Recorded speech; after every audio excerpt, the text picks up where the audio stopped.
হলো ওই নবী। এমন মায়ের নবী আমার, ওই নবী উম্মতের জন্য পাগল। অন্য অন্য নবীরা কবরের ভিতরে ঘুমায়, আমার আপনার নবী এমন মায়ের নবী, যেই নবী রওজা মুবারকের ভিতরে কখনো সিজদায় পড়ে কান্দেন উম্মতের জন্য। ওই নবী আমার এত মায়ার, ও নবীর উম্মতরা আশিকের দল, শুনিয়া নাও, শুনিয়া নাও, শুনিয়া নাও।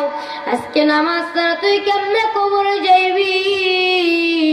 ওই নামাজ ছাড়া যদি কবরে যাও, আমার আল্লাহ ডাক দিয়া কয়, ওই কবর আমি কারোর জন্য বানাবো জান্নাতের বাগান, আবার কারোর জন্য আমি আল্লাহ জাহান্নামের গর্ত বানাবো। ও দুনিয়ার মানুষ, শুনিয়া নাও, শুনিয়া নাও। এই দুনিয়ার মোহাই পড়িয়া সন্তান তুমি মারার পরে তোমার সন্তান তোমার খবর নিবে না। ওই অন্ধকার কবরে ঘুমাইবা, তুমি মারার পরে তুমি যখন অন্ধকার কবরে চলিয়া যাও, সন্তান যদি বিদেশ যায়, মা ভিডিও কল দিয়ে কথা বলতে পারে।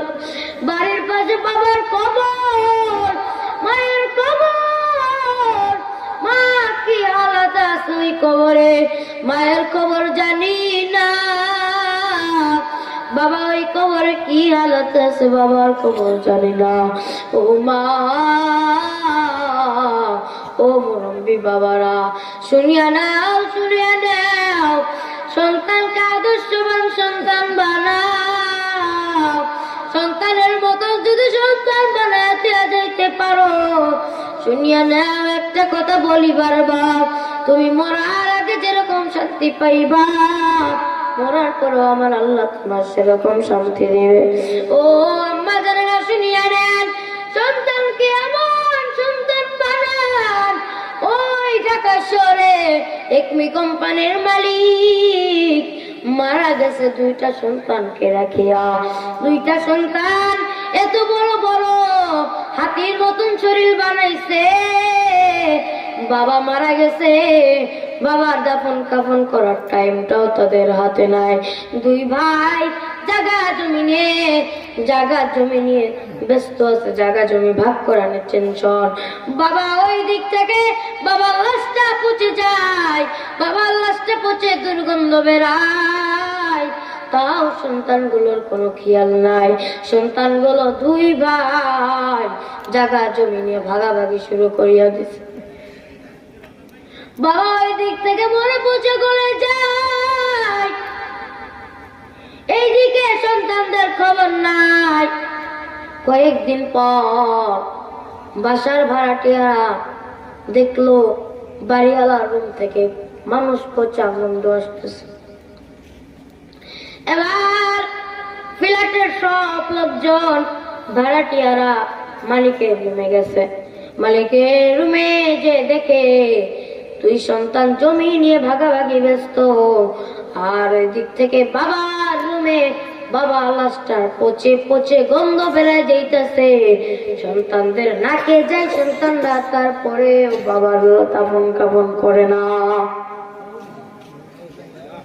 এরকম নিষ্ঠুর সন্তান যদি দুনিয়াতে থুয়ে যাও, তোমার দাফন কাফন ভাগ্য হতেও পারে, নাও পারে। সন্তানের মতন যদি সন্তান বানাইতে পারো, আমার আল্লাহ ডাক দিয়া কয়, সন্তানের মতন সন্তান বানাইলে ওই হাসরের ময়দানে আমি আল্লাহ পিতা মাতাকে নূরের মুকুট পরে জান্নাতে নিয়ে যাই। চলো বলুন সুবহানাল্লাহ। ইয়া ইলাহি তু মেরা মাবুদ হে, ইয়া ইলাহি तू मेरा माशूक है, अल्लाह अल्लाह तू मेरा माबूद है, अल्लाह अल्लाह तू मेरा माशूक है। আসমানের মালিক কে? যারা বলেন আসমানের মালিক কে? জমিনের মালিক কে? এই জমিনটা যদি আল্লাহ পাক রব্বুল আলামিন দুই ভাগ করে দেয়, হাঁটতে পারবেন? চলতে পারবেন? আল্লাহ পাক রব্বুল আলামিন যে এত ভালোবাসে আমাকে আপনাকে, আমি আপনি জানার পরেও আল্লাহ পাক রব্বুল আলামিনের হুকুম পালন করি না।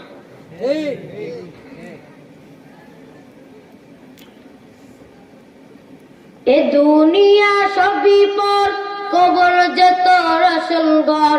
এ দুনিয়া সবই পর, কবর যে তোর আসল ঘর। কেমনে সে তাই থাকবি রে তুই, শুধুই মাটির বিছানা। কেমনে সে তাই থাকবি রে তুই, শুধুই মাটির বিছানা। চিন্তা করে দেখো না, কবরে কি যাইবা না। চিন্তা করে দেখো না, কবরে কি যাইবা না।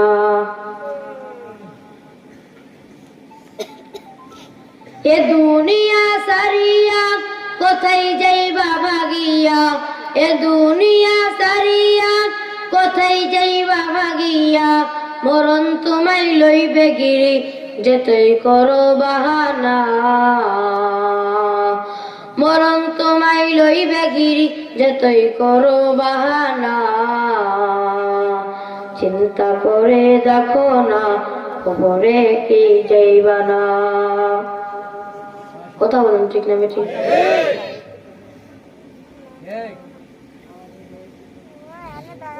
ওই কবরে তুই কেমনে ঘুমাইবি?